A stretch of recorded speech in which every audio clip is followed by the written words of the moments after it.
Olá, filhotes, vocês estão vivos? No vídeo de agora nós vamos falar um pouquinho sobre a coluna Prestes Miguel Costa e sobre a Revolução de 1930 no nosso país, né? A coluna Prestes Miguel Costa, né, os deslocamentos. Tem a coluna Paulista, que saiu em julho de 1924 e foi até abril de 1925. A coluna Gaúcha, que durou de janeiro a abril de 1925. Tem a coluna Prestes Miguel Costa com o seu avanço, né? Tem a coluna Prestes Miguel Costa no seu recuo também. E tem o encontro das colunas Paulista e Mineira em Foz do Iguaçu em 2 de abril de 1925. E o ingresso na Bolívia no dia 3 de fevereiro de 1927. Desde o início da década de 1920, o sistema político dava sinais de esgotamento.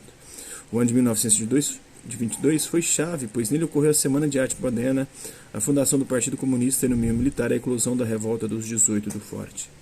Além disso, as oligarquias de diversos estados questionavam o domínio político de São Paulo e de Minas Gerais. Também em 1922, a própria sucessão presidencial foi marcada por forte disputa entre os grupos políticos estaduais. Na sucessão do presidente Epitácio Pessoa, as oligarquias de São Paulo e de Minas Gerais concordaram em apoiar o nome do mineiro Arthur Bernardes.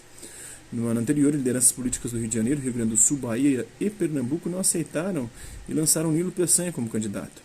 O movimento, conhecido como Reação Republicana, não propunha romper com o sistema oligárquico, mas abrir espaço para os grupos dominantes de outros estados, desafiando o domínio de paulistas e mineiros. No entanto, os resultados das eleições eram previsíveis e venceu Arthur Bernardes. Os líderes da Reação Republicana não aceitaram a derrota e apelaram para os militares. Assim eclodiu a revolta tenentista no Forte Copacabana em 5 de julho de 1922.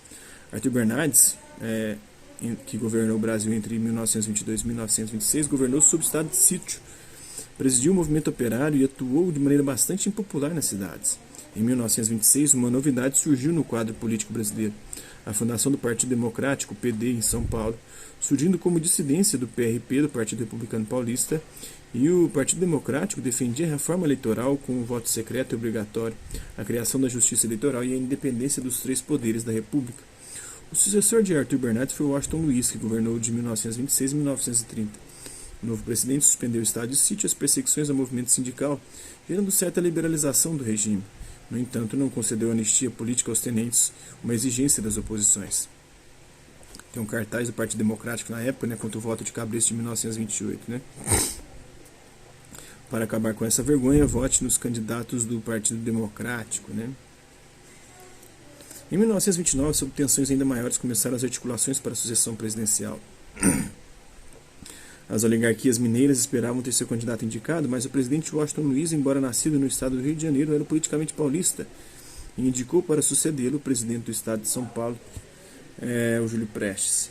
Inconformadas, as oligarquias mineiras se aliaram aos gaúchos e aos paraibanos, lançando o nome do gaúcho Getúlio Vargas, tendo o paraibano João Pessoa como vice. João Pessoa, acho que é o pai do Ariano Suassuna.